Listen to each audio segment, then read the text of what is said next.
So today I've got a 2010 Ford F-150 5.4 liter 4x4. We're changing out the back shocks. It's a really straightforward job. 2 bolts, one at the top of the shock, one at the bottom of the shock. And it just comes right out the bottom. Technically, you don't even need to lift the truck up to do this. But in this case, we're replacing the shocks with Bilstein 4600s, the yellow and blues, I think they call them. Anyways, these new shocks are extremely stiff. I've put these in other F-150s, and I've tried to do it on the ground without even lifting the truck up. And the shocks are just so strong, I can't muscle them in there. So what we're gonna do here is we're gonna lift the truck up, and we're just gonna use the suspension to make this job a lot easier. Okay, so what I've done here is I've jacked up the back of the truck on the rear diff, and then I've placed my jack stands. I've got really tall jack stands, and they are right up here underneath the eyelet of the front of the leaf spring.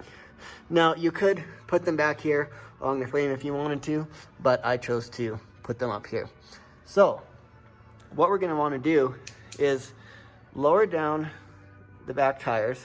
Now, if you don't have enough room to lift the truck up high enough to get the wheels fully off the ground with the suspension completely let down, then what you would want to do is lift up on the diff just until the wheels are off the ground, and then take the wheels off if you can. Take the wheels off, and then that will give you all this space from here to the rotor of extra ground clearance. And then at that point, you can continue by lowering the diff. So now we're off. So when your jack comes off the diff and your tires are off the ground, that's as far down as the suspension can sag. And the only thing that stops your diff from dropping any further than that point are the shocks. So go back under your diff, just go up just 1 pump.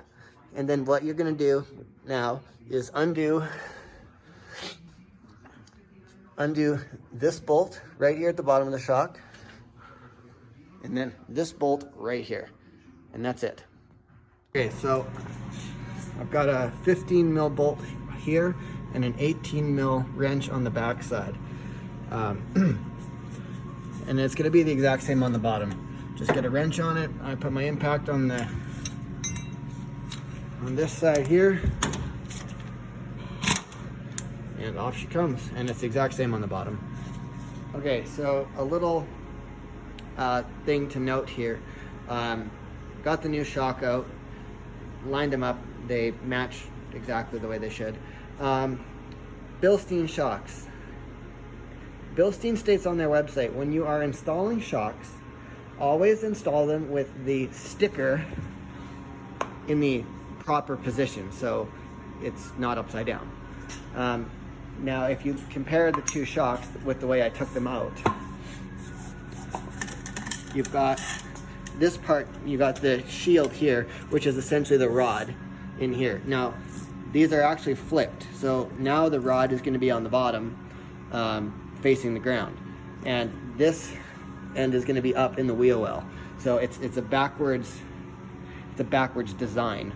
I don't know if there's any performance improvement or durability improvement with having them flipped in that direction. I've come across a few trucks that have flipped shocks, and I have no idea what the difference between the two is. Another thing too is that whenever you get a new shock, you're supposed to, it's called priming, and you're supposed to flip them upside down and then compress them. Now, I really got to lean on this shock to get it to compress. Oops. Do that a couple of times, but just in a comparison to this old Ford shock, I can press that down with almost 0 force. So no, the shock is not completely shot, but it's definitely not as good as it should be. So I am extra critical on the shocks on all F-150s because they are notorious for breaking leaf springs. If you have a bad shock, then the likelihood of you cracking a leaf is very, very likely. And generally, it's always going to be that center leaf in the leaf pack that's going to be broken. Generally, it breaks right on one side or the other of where the U-bolts clamp it down to the axle. It usually breaks right behind the U-bolt, usually. Anyways, so I always check the F-150 rear shocks every time I see one, just to avoid that happening, because, you know, if you break a leaf spring, well, then you're going to be stuck probably spending close to $1,000 just on leaves. Okay, so I've got my shocks installed, label facing the correct orientation. Yeah, and that's it. One bolt there, one bolt at the bottom.